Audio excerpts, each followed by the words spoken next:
In the summer of 1518, the music began, but no one could hear it. And yet, they danced for hours, for days, until their feet bled and their hearts stopped. This isn't a horror story, it's not a legend, it's not fiction. This actually happened. It began with a woman named Frau Troffea. One July morning, she stepped out into the street and began to dance. No music, no reason, no joy. Just wild, uncontrollable movement. Her arms flailed, her head jerked, her legs pounded the cobblestones like she was possessed. Neighbors tried to restrain her, they couldn't. She danced for hours, then collapsed, then got upright and danced again for 6 days. But that wasn't the worst part. People watched. And then they joined in. Within a week, 34 people were dancing in the streets. By the end of the month, over 400 men, women, even children. They danced until their feet were bloody stumps, until bones cracked, until they dropped dead from exhaustion, strokes, and heart attacks. Witnesses claimed some dancers laughed while they died. Others screamed. Some cried for help with their legs still moving. Some danced in the river, their bodies carried away by the current, still twitching. Others danced into fire, into walls, into wells. Some doctors believed it was hot blood in the brain. The clergy thought it was a punishment from St. Vitus, so they built a shrine. They played music, thinking it would calm the plague. But the opposite happened.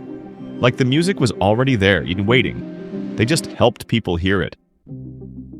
Historians still don't know what caused the dancing plague.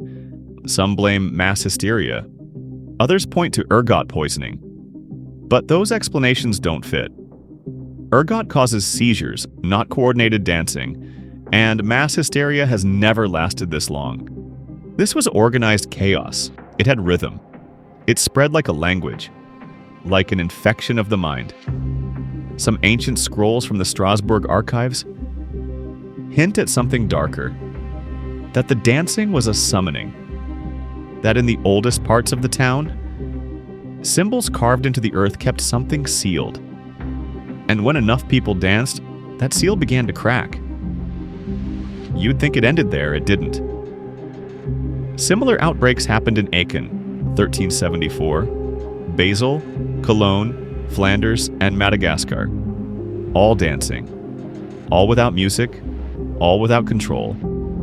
But the Strasbourg event was the most violent, the most deadly, and the best recorded. Here's what's worse. In 2022, a small village in Eastern Europe reported a strange case of 5 teenagers filmed dancing on a rural road at 3 a.m. They collapsed and died of exhaustion, said authorities. Their phones each had the same unknown audio file. No title, just a sound wave. One researcher tried to analyze the file. He began to sway in his chair. He was later found in the lab. Eyes open, heart stopped. Earbuds still in.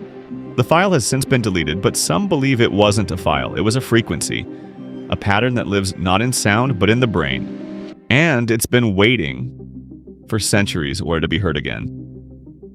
So here's a question. What if the dancing was never a sickness? What if it was a signal, a ritual, a contagion sent from somewhere else? And what if it's still here, just waiting for the beat to drop again? If you feel your foot tapping right now, if your body moves without thinking, just ask yourself, is it just music or is it something older?